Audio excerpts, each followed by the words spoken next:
If a man wants to call himself a man from a biblical perspective, these things have to be in place. Now, unfortunately, first we got to do some deprogramming here. I want you to understand what has happened to us.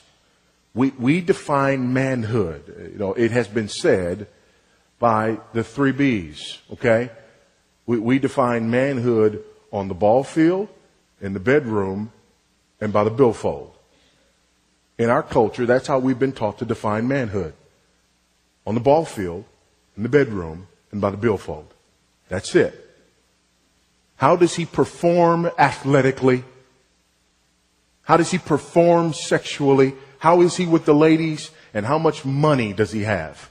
That's how we define manhood in our culture, whether we like it or not. And unfortunately, for those of us who claim to be followers of Christ, and in large part because of what we've just heard, our definitions are no different.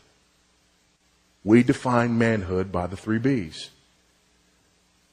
I'm the homeschool father of 4. My oldest son is not with me today. He travels with me. I travel about 8 days a month. Any less, and it'd be hard for me to feed my family. Any more, it'd be hard for me to say with a straight face that they're the most important thing in my world. But I travel about 8 days a month, and my oldest son travels with me. He does that full time. From the time my oldest son became 13 years old, I became his teacher.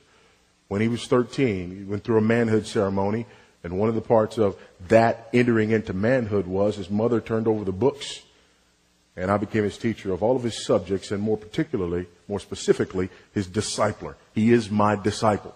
There is no man in the world that is more important for me to disciple than my son.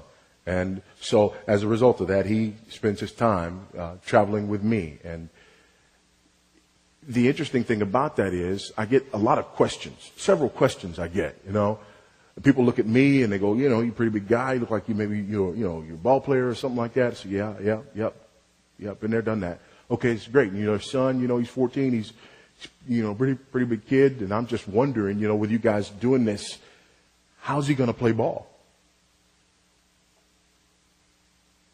When people say that to me, here's what I hear. I want to know how your son is going to be able to worship at the altar of the sport god. To which I respond, who cares? I don't. It's meaningless. It's absolutely meaningless. We don't need another ball player. We don't. We need men with trained minds. We need men with godly, biblical character. We need men with multi-generational vision. We need men who commit themselves in all their faculties to the glory of Almighty God. I am raising a warrior for Christ. That's what I'm raising. Not an entertainer. That's not what I'm raising.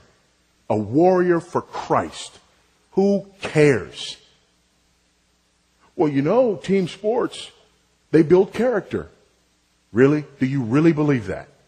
Do you really believe that? Because if you believe that, let's test your premise. Team sports build character. That means guys who spend more time in team sports ought to have more character than guys who don't. So the guys in this culture with the greatest character ought to be in the NFL and the NBA. Is that your final answer? That's ridiculous.